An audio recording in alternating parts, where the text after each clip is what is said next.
Esto es muy importante para entenderlo. La vida de José es entonces el cumplimiento de los sueños que Dios puso en Abraham, que Dios puso en Isaac, que Dios puso en Jacob, y se cumplen en José. Pero los sueños de José no eran suyos solamente, sino una herencia recibida.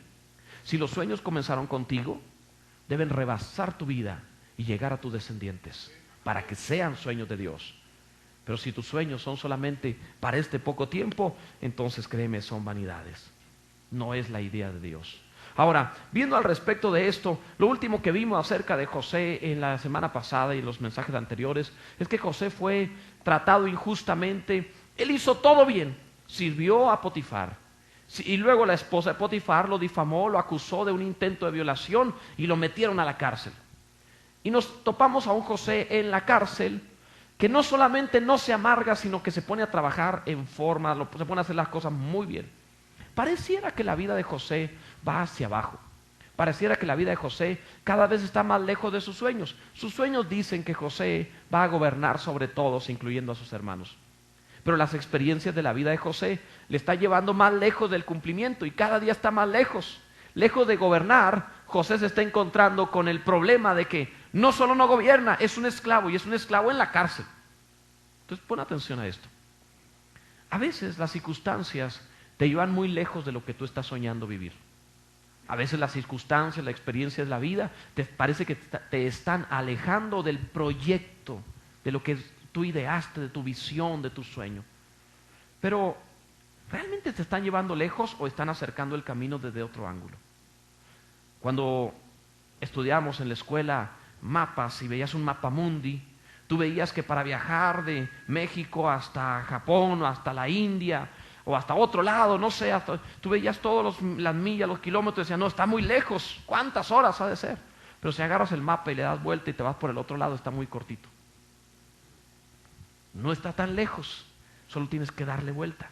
A veces, irse en sentido contrario pareciera que vas cada día más lejos de tus sueños. En realidad no estás más lejos de tus sueños, lo único que estás haciendo es irte por otro lado. Pon atención a esto. Cuando tienes problemas, cuando las cosas se ponen difíciles, cuando todo sale mal, tú puedes reclamar y decir, Dios, ¿por qué las cosas se complican? Cada día es más difícil. En realidad no está sucediendo eso. Lo que tú debes hacer es decirle a Dios, Señor, gracias, porque le diste vuelta al mapa y estoy llegando por otro lado. Seguro que Dios sabe lo que está haciendo. Seguro que Dios está haciendo las cosas correctamente. Oigo una retroalimentación un poquito, no sé si monitores o algo, por favor. Entonces, ¿qué es lo que nosotros tenemos que hacer al respecto de esto? Saber que toda circunstancia que tú estés viviendo está planeada en el proyecto divino, no te aleja del sueño, te está llevando por otro camino, nada más. Pero aquello que Dios planteó en el corazón lo realizará. Y para cumplir los sueños de José y los sueños de Dios en José, lo primero que debes saber, lo primero que tuvo que aprender es que Dios hizo un pacto con él. Abre la Biblia otra vez, pero ahora en el Génesis, en el capítulo 40. Y mira lo que dice la palabra. Génesis 40, miraremos los primeros 8 versículos. Y ve lo que dice la palabra de Dios. Génesis 40, versículo 1. Dice la Escritura, aconteció después de estas cosas que el copero del rey de Egipto y el panadero delinquieron contra su señor el rey de Egipto. Y se enojó Faraón contra sus oficiales, contra el jefe de los coperos y contra el jefe de los panaderos, y los puso en prisión en casa del capitán de la guardia. ¿Contra quiénes se enojó el Faraón? Contra él, copero, y el panadero. Muy bien, entonces nota esto que es importante, y dice la Biblia, los puso en prisión en casa del capitán de la guardia. ¿En dónde los puso? Dice el siguiente versículo, en la cárcel donde estaba José preso. Qué interesante. Prácticamente Dios estaba haciendo las cosas de otra manera. Dice el verso 4, y el capitán de la guardia encargó de ellos a José, y él les servía, y estuvieron días en la prisión. Y ambos, el copero y el panadero del rey de Egipto, que estaban arrestados en la prisión, tuvieron un sueño, cada uno su propio sueño en una misma noche, cada uno con su propio significado. Vino a ellos José por la mañana y los miró, y aquí que estaban tristes. Y él le preguntó a aquellos oficiales de Faraón que estaban con él en la prisión. ¿Cuántas veces repite Dios esto, verdad? Que estaban con él en la prisión, en la cárcel donde estaba José. Lo repite una y otra vez porque Dios quiere mostrarte su providencia. Dios quiere mostrarte lo que está haciendo. Alguno pensaría que para ser principal en Egipto tienes que irte a la Universidad de Egipto. Y Dios dice, para llevarme a un hombre a hacerlo principal en Egipto, me lo va a llevar a la cárcel de Egipto. Solo Dios actúa de esa forma. También en la cárcel puede hacer los contactos que te lleven al trono. En cualquier lugar puede ser engrandecido. No es el sitio. Yo veo a la gente que dice, me voy a ir a vivir a Estados Unidos porque allá puedo encontrar trabajo. No es el lugar lo que te bendice, sino el Dios del cielo el que te bendice. Claro, yo veo que se van y luego trabajan de sol a sol. Si hubieras trabajado igual aquí, tendrías trabajo. En fin, pero dice entonces la palabra, y él le preguntó a aquellos, verso 6, vino a ellos. ¿En cuál estamos? ¿Verso 6? No, ¿verdad? El 7 ya. Y él le preguntó a aquellos oficiales de Faraón que estaban con él en la prisión de la casa de su señor, diciendo, ¿por qué aparecen hoy mal vuestros semblantes? Ellos le dijeron, hemos tenido un sueño y no hay quien lo interprete. Entonces les dijo José, ¿no son de Dios las interpretaciones? Contádmelo ahora. Quiero que veas varias cosas. Primero, ¿cómo el pacto es figurado aquí? Jesús dijo, este es mi cuerpo, y presentó el pan. Esta es mi sangre, y presentó la copa. Prácticamente tú estás viendo que detrás de tus sueños está un pacto.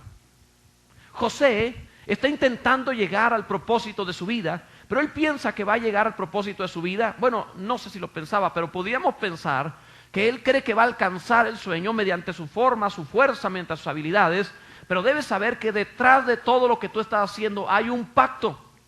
No importa qué vida has tenido, yo sé que Dios tiene un pacto. Si tú has confesado a Jesús, estás en un nuevo pacto. Y el pacto que Dios tiene implica que aunque estés en la cárcel y arruinado y empobrecido y pierdas todo, Dios puede hacer algo nuevamente contigo, no por lo que hiciste, sino por lo que Él hizo en el pacto. Todavía hay pan y todavía hay vino, todavía hay sangre, todavía hay cuerpo, todavía hay un pacto para ti. Cualquiera pensaría, ¿por qué les interpreta sueños? Imagínate, ¿por qué están tristes? ¿Por qué se encuentran así? Aquellos dijeron, bueno, es que tuvimos un sueño y no hay quien lo interprete. José podía haberle dicho, ¿están locos? Por andar interpretando sueños estoy aquí. En mi casa soñé y vine con mis hermanos. Tuve un sueño y me vendieron como esclavo. Me querían matar. Déjense de esa cosa de sueño, eso son pura vanidad, no anden haciendo eso. Cualquiera pensaría que José va a hablar de esa forma, pero José no ha perdido la fe, José no ha perdido los sueños, José no ha perdido la esperanza, José no ha perdido la capacidad de soñar. Estás en la peor condición, pero sigues soñando que no perteneces a ese lugar, sigues soñando que hay un trono para ti, sigues soñando que hay algo mejor para ti. Entonces, en lugar de quejarte, lo que debes hacer es decir, yo sé que tengo un pacto con Dios y me irá muy, muy bien a causa del pacto con Dios. Bendito sea Dios, mis sueños finalmente se cumplirán. Si vas a orar a Dios, bendícelo de verdad y di, yo sé que hay un pacto y el Señor me bendecirá. Claro que sí. Aprender a entender o comprender esto. El pacto te va a alcanzar por difícil que sea tu situación. Dios tiene un compromiso. Dios no se va a negar a sí mismo. Él juró, no te dejaré hasta que haya hecho contigo lo que te he dicho. Esa es su palabra, es su promesa. Algunas veces quisiera borrarnos del mapa, pero se acuerda de que somos carne y de que tiene un pacto con nosotros. Yo un día oré hacia Dios. Dije, Señor, espérame, no te enojes tanto, espérame tantito. Tú sabías que soy carne y me amaste. Haré todo lo que pueda, pero conforme a lo que soy, hiciste un pacto conmigo por lo que tú eres. Entonces no me bendigas de acuerdo a lo que soy, sino de acuerdo a lo que tú eres. Porque no puedo lograr más de lo que tú hagas en mí. Haré todo lo que pueda, pero el poder es tuyo, la gracia es tuya, la gloria es tuya, la santidad es tuya. Entonces haz algo en mi vida. No puedo ir más allá de lo que tú vayas conmigo. Y vemos cómo Dios mueve las fichas del ajedrez, porque no es mucha casualidad que José termine en la casa de Potifar, que la mujer ponga sus ojos en José, que lo difame como intento de violación y que Potifar no lo mate, sino que lo ponga en su propia cárcel, en su propia prisión. Y no es mucha casualidad que en ese ínter el copero y el panadero del rey delinquieron contra el rey. ¿A quién se le ocurre ser el chef del rey y meterse en problemas con el rey?